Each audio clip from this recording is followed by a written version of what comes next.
Good morning, welcome back to the channel. It is Monday yeah, I think the professional struggle has been talking about me, going by a couple of comments there. So welcome to the channel if you are new, and if you are new, I'll briefly outline what the channel's about. Basically, I am a plant mechanic, work for Gordon's Construction. We are a Devellon dealership, formerly Doosan, and basically I look after diggers in Cumbria and the borders. So generally servicing and breakdowns, occasional PDI prep work, but for the most part out and about on the road in the nice countryside, which is what I like the best. So yeah, today I've got an 8.5 ton digger and a 2.5 ton digger to go and service. 2.5 ton digger needs bottom rollers, and that is out west, so it'll be about 40-45 minutes drive. And we'll get some oils and filters spun. I know it's not exactly the most exciting content servicing, although some of you say it's just nice to see different sites and different views and things like that, so I'll try and introduce a bit of that today. Yeah, it's just whatever comes in turns into a video basically. For the most part you'll see about 80% of my working week over 3 videos, which are out every Tuesday, Thursday and Saturday. Right, let's go and get on. Just on the very edge of the Lake District, and this site is sort of like that, so it's very tough to find a level spot. So I've got it jacked up on the blade, just so I'm going to get a rough sort of engine level, but I know roughly how much goes in these machines anyway. So yeah, we'll crack on with this, and then the other machine is sort of half a mile down the road. Happy days. So we're 1,000 hour service today. I've got the hubs to do, basically full service. Got both hubs done. Those 2 boxes are full of rollers. Just slide them away out the way. I think, yeah, that little compartment there is the 27 and this slot here is the 85. My parts man's good that way, like he just keeps everything separate, even though I've done them a million times before. I know roughly what filters go on. It's just nice to have that reassurance. I think I'll put a set of bib and braces on today because it's going to be a lovely day. It's already 19 degrees and it does feel back-endish in the morning, doesn't it?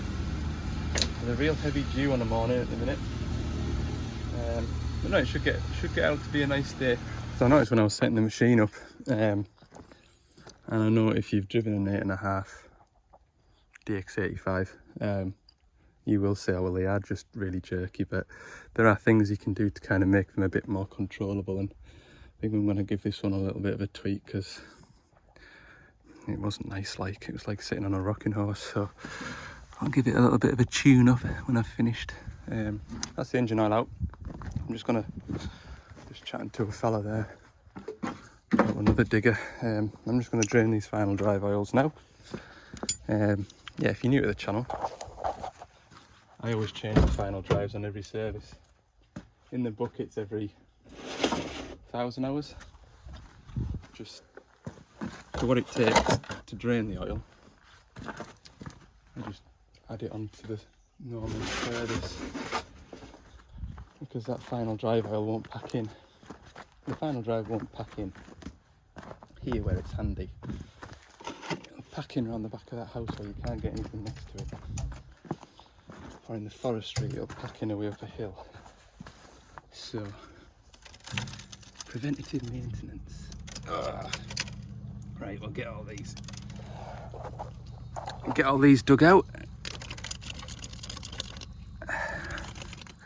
Get this oil out. That's not too bad, that stuff. You see how it's just grey rather than black? In fact, it's even got a slight tinge of yellow to it. And it doesn't have a strong smell either. You've got really strong smelling gear oil when you drain it.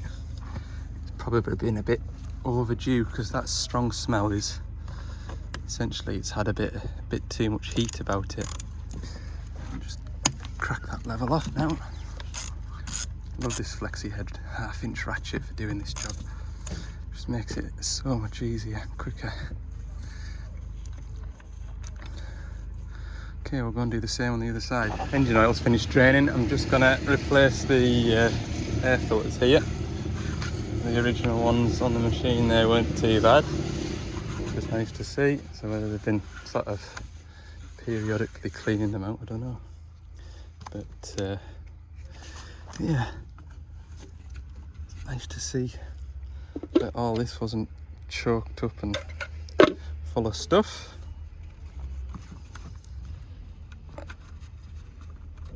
If I move the drum forward a bit, there's a little hole here which is a drain hole. If you look down in the bottom of there, there's a little cup.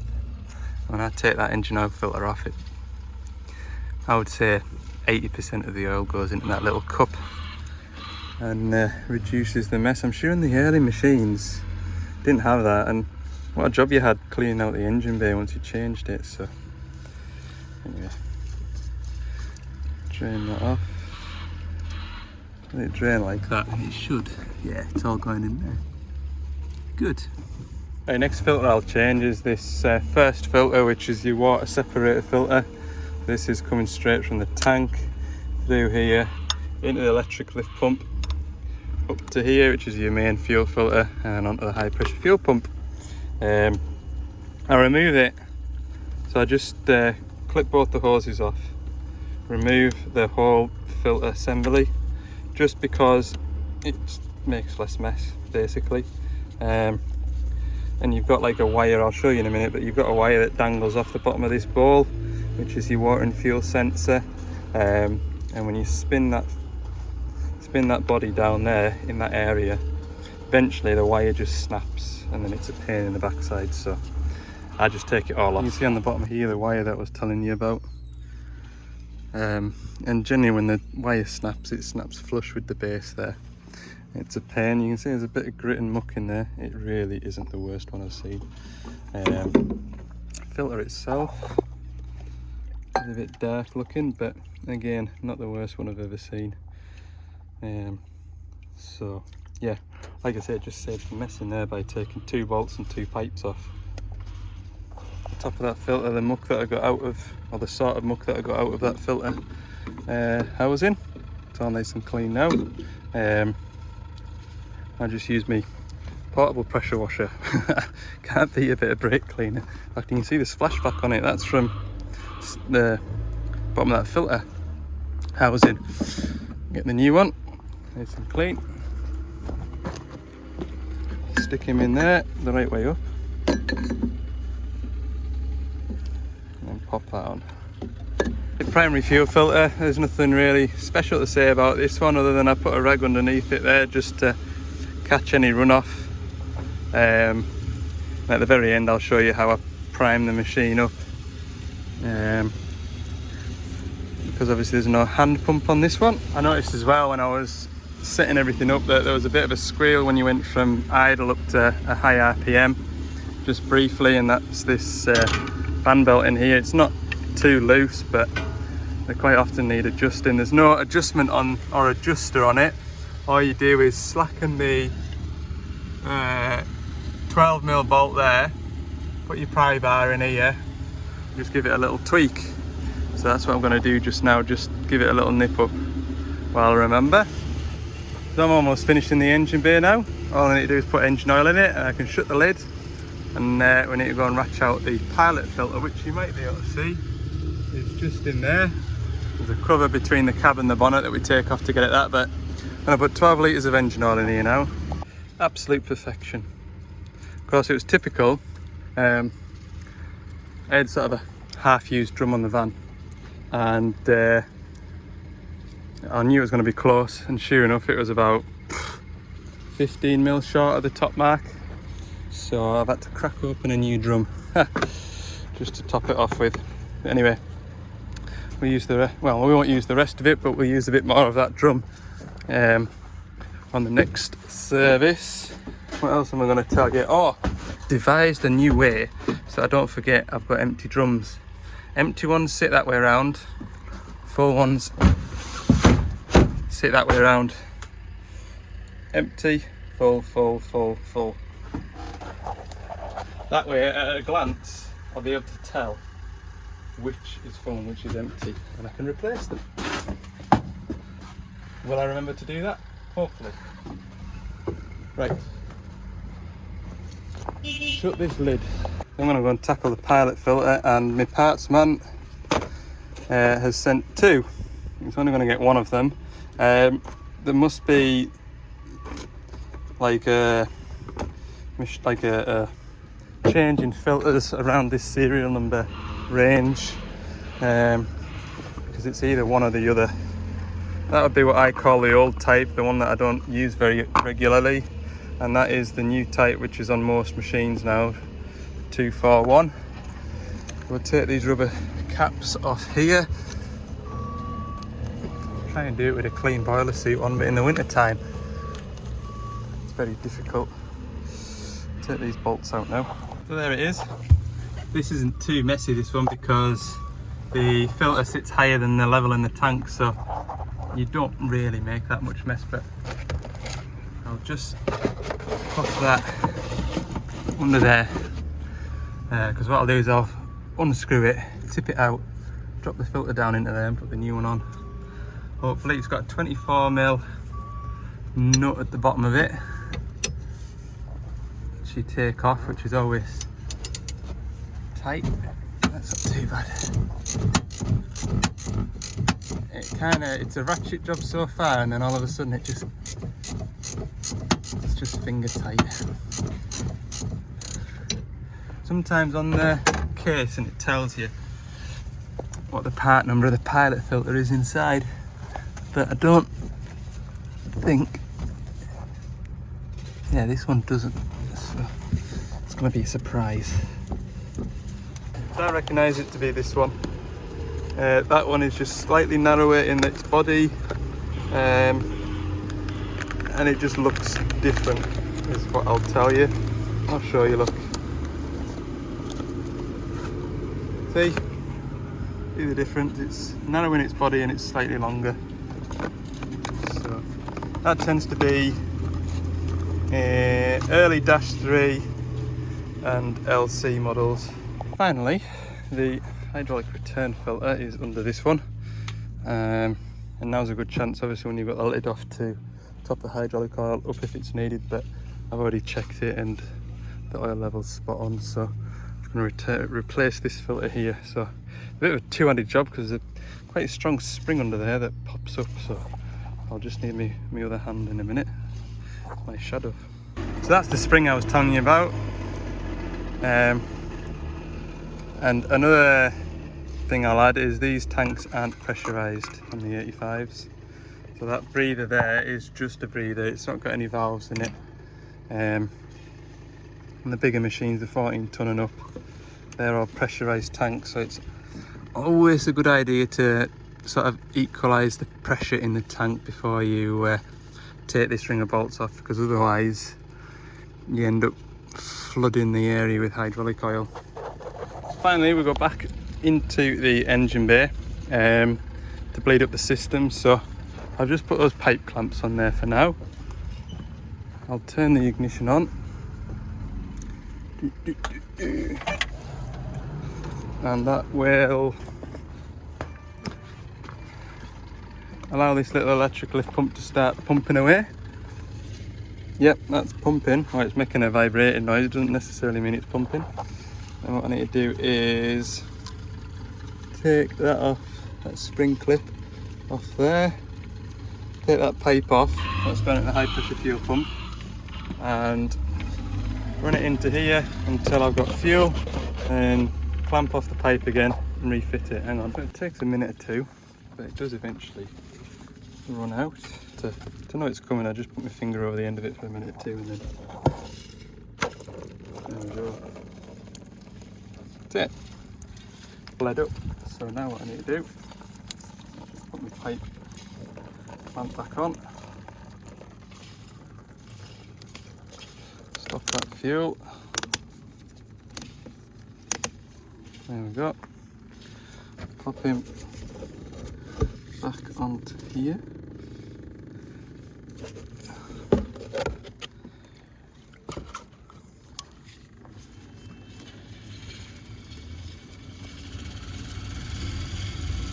There we go. So now, by the time I've gone right back around to the cab, turn the ignition on or start it, whichever I decide to do, any air that is in there now has gone back through the return, hopefully. But it does take a long time. If you just leave the ignition on and let it try and bleed itself, it just takes ages. So I find that's quickest.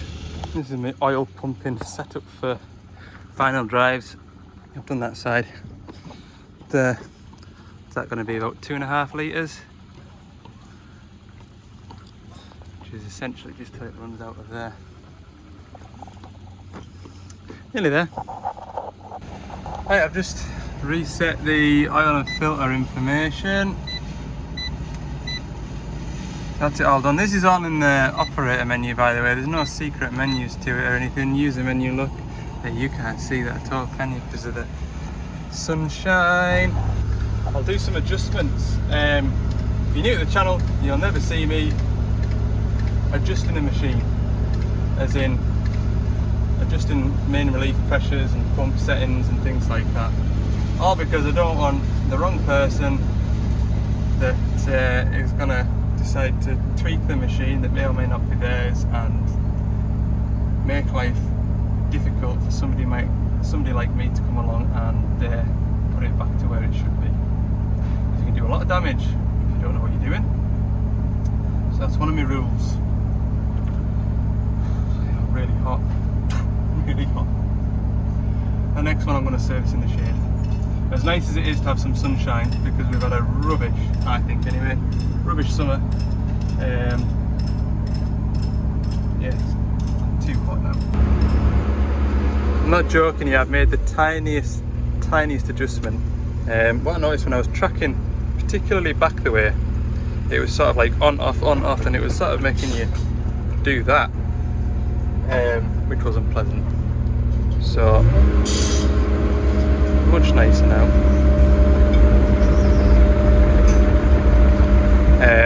And I suppose this will be bad for me to try and show you with. If I try and put you there, you'll be able to see that I can a lot of braid with it.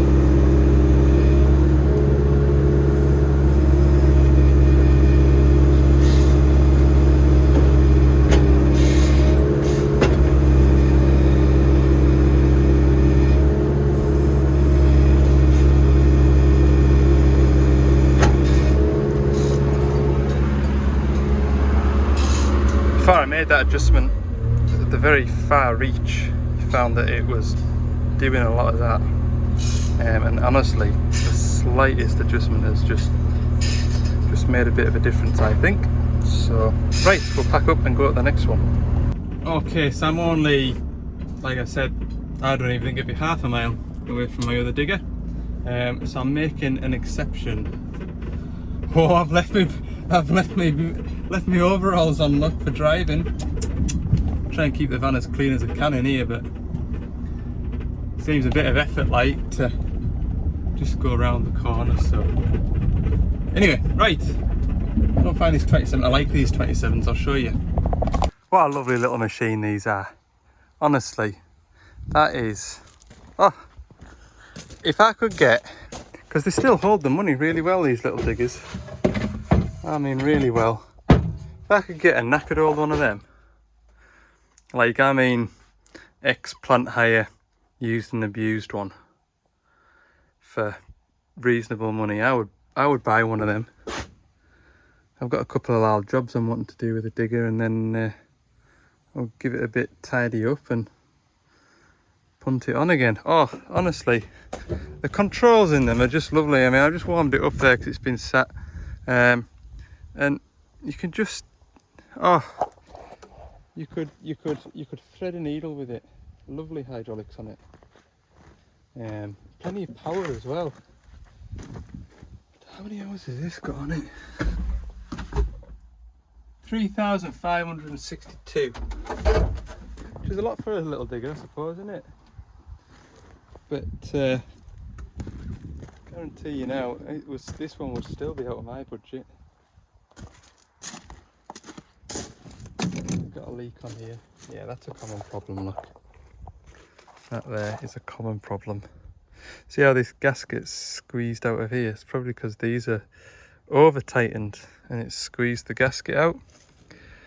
But also, you don't tighten them up enough, it leaks as well. So there's no real happy medium. I think I've only ever came across one, you know, that's been out into the wild and has never leaked. In fact, did I not service that at the start of the year? I'll have to look back. So we better check the hydraulic oil level because there's a leak on the hitch as well that I'll need to have a look at. I think it looks like it's coming from the seal on the ram. There's loads of oil in there, look. Where's my rag? Get that, because it's always good to know what your hydraulic oil level is before you, because under there there's a filter to change, you see, so that's why it's been disturbed. Yeah, the oil is bang on the mark, to be fair. But yeah, there's a return filter in there that I need to change today, and at least I'm not, it's sometimes a bit of a kind of, is it worth changing that filter? Because if you see that area is dry, I think I'm changing that filter. If you see that area is dry and you think, oh, I'm going to disturb that, maybe I'm not, you know. No, I'm not. So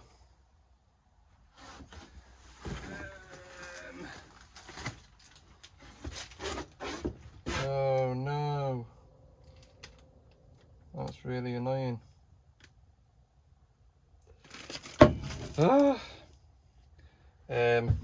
Partly my fault too, and I should have checked before I set off. Damn, the parts man has given me filters for the Bobcat DX27 rather than the original 27. Oh, filters are nowhere near the same, like. It's got a little Yanmar engine in this one, the Bobcat one's got a Kubota. Ah, damn it. That's embarrassing. What can I do? Tell you what, because I haven't got my bait with me, and I'm not that high, I'll have my bait and I'll phone the storesman and see if he'll shoot out with the right filters, because yeah, that's such a shame. Right, we'll have it sorted in no time at all. Right, no drama at all. Partsman's going to meet us back that way. To be fair, I was saying I haven't brought my lunch with us today, and I was going to call into Greg's or something and get a sandwich once I'd finished this service, so just go and get a sandwich and meet him at petrol station there. Damn it. Oh well, I'll tell you what, because he'll have further to come, I might do these track rollers. I'll do it when I get back. I'll go and have my lunch. There we go. Worked out alright actually. It's what time did I leave there? It was about an hour ago I left there.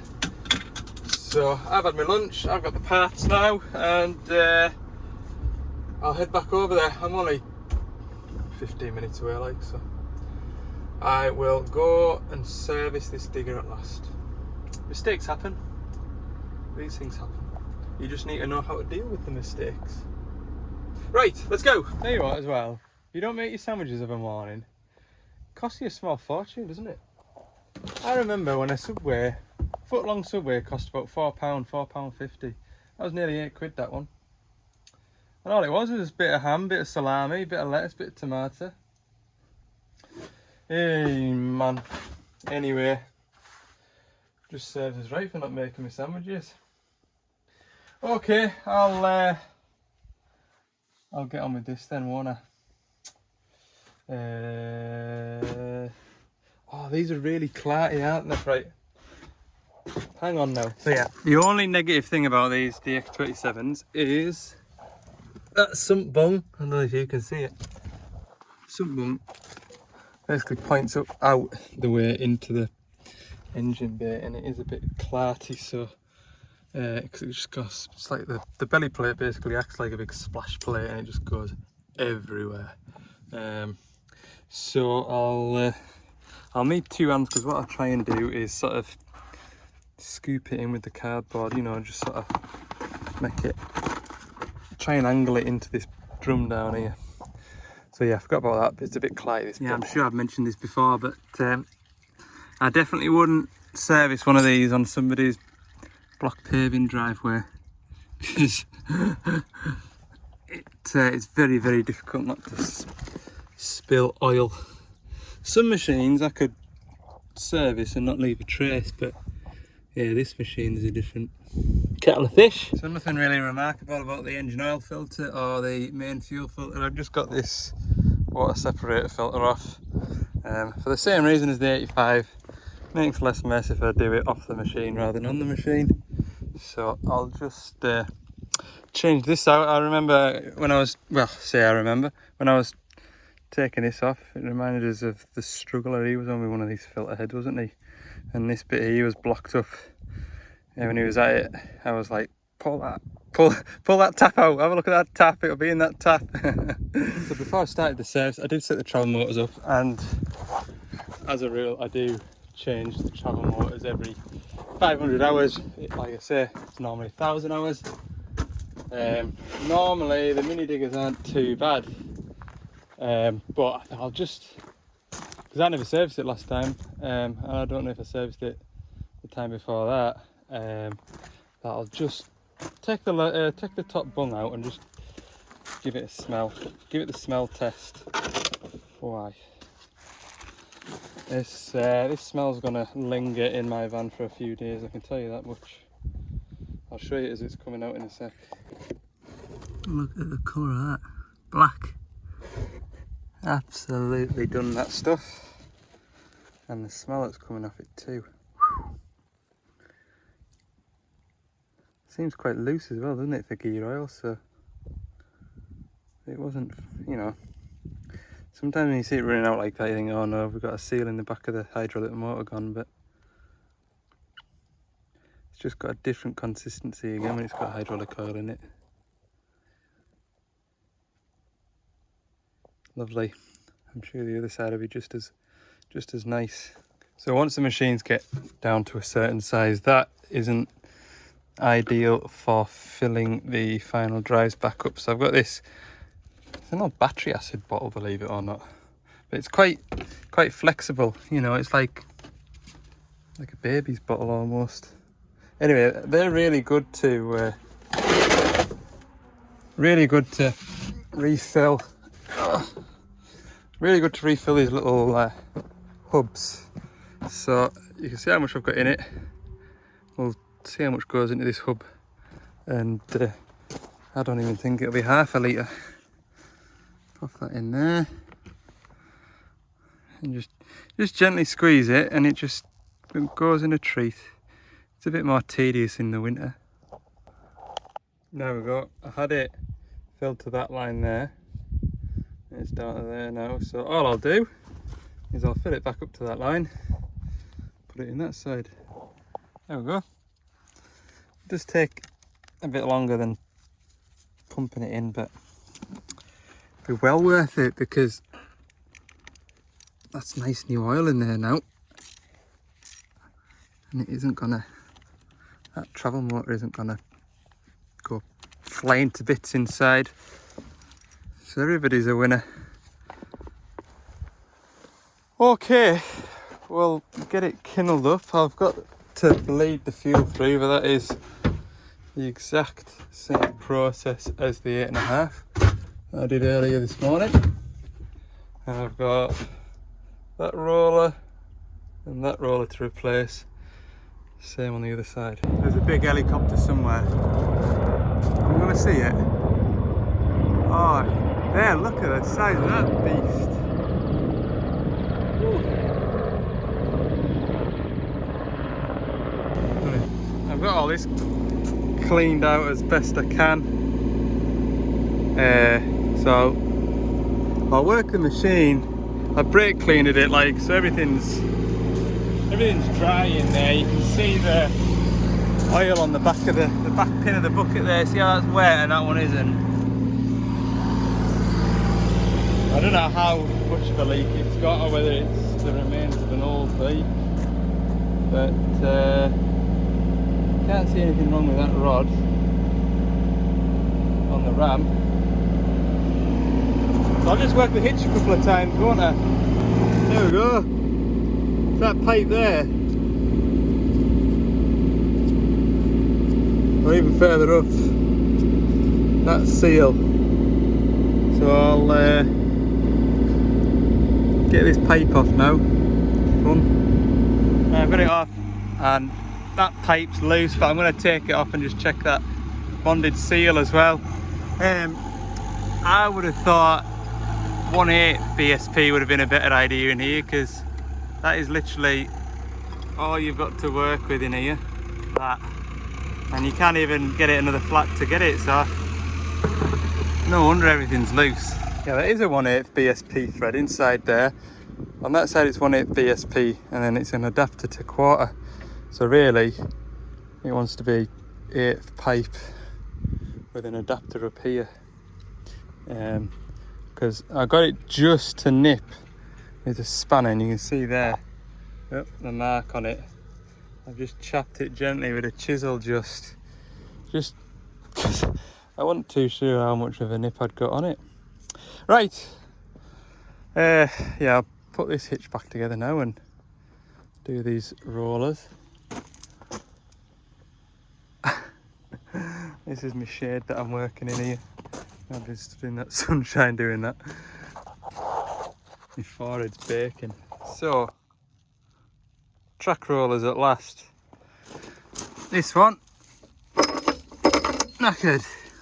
That one, perfect. Nothing wrong with that whatsoever. This one here, knackered. I think it's the same story on this side he was saying. Hope so anyway, because I've only brought 4. That one's just seized up altogether, that.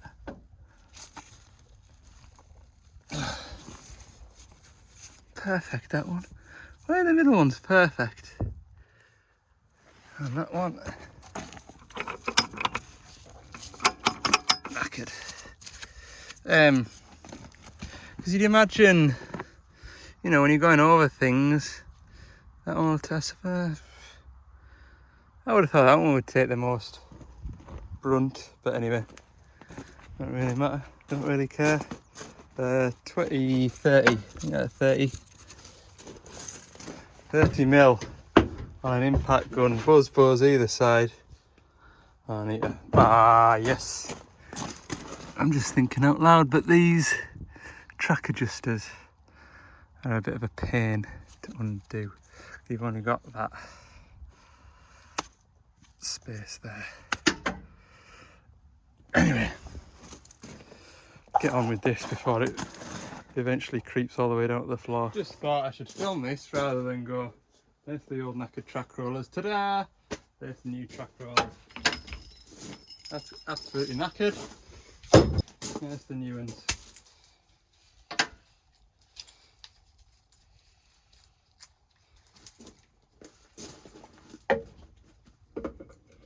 Right, middle like that.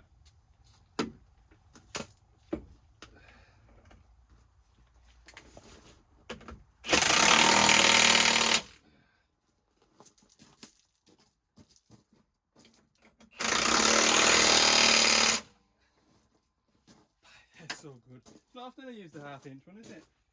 It's not really a 3/8 one.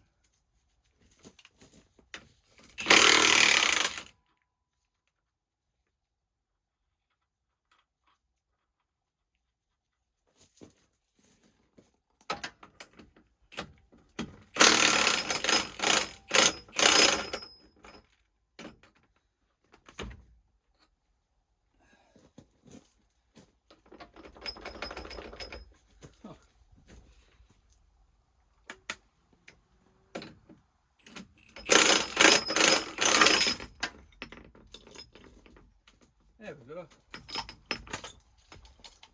Totally kaput.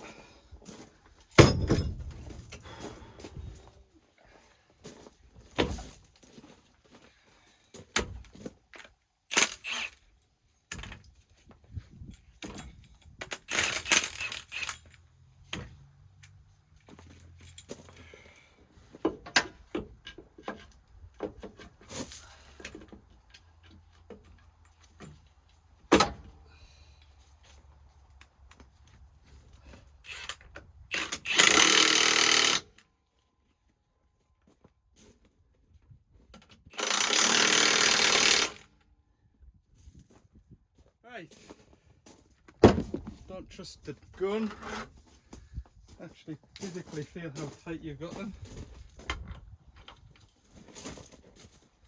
Not far off though.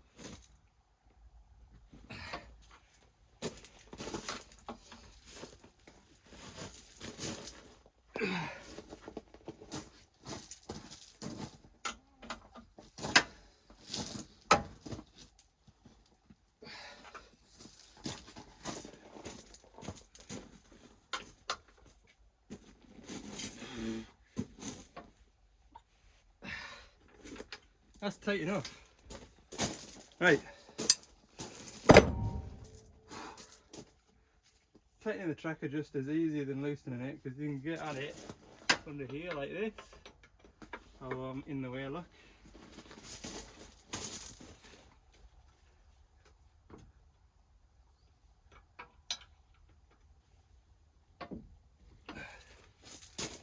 Right. Now I'll show you how tight to put it.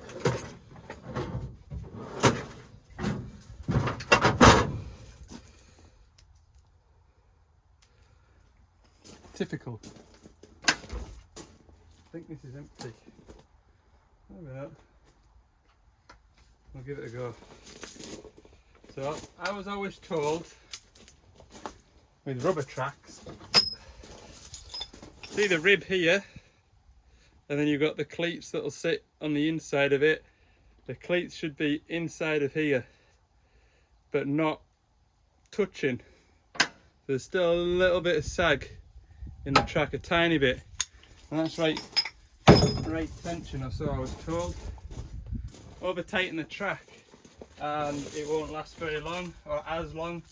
Leave it too loose, it'll jump off all the time.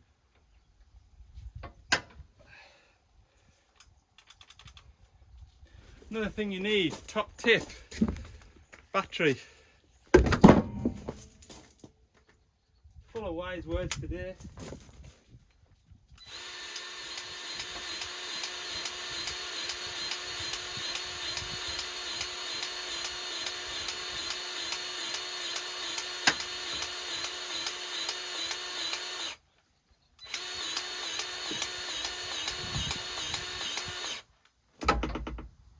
That's it. Get the grease gun off now. Right, I'll show you. This track has still got a bit of slap about it, but it's not touching the bottom of this roller, but it's inside that rib in the middle yet. So that's what I was told with rubber tracks anyway.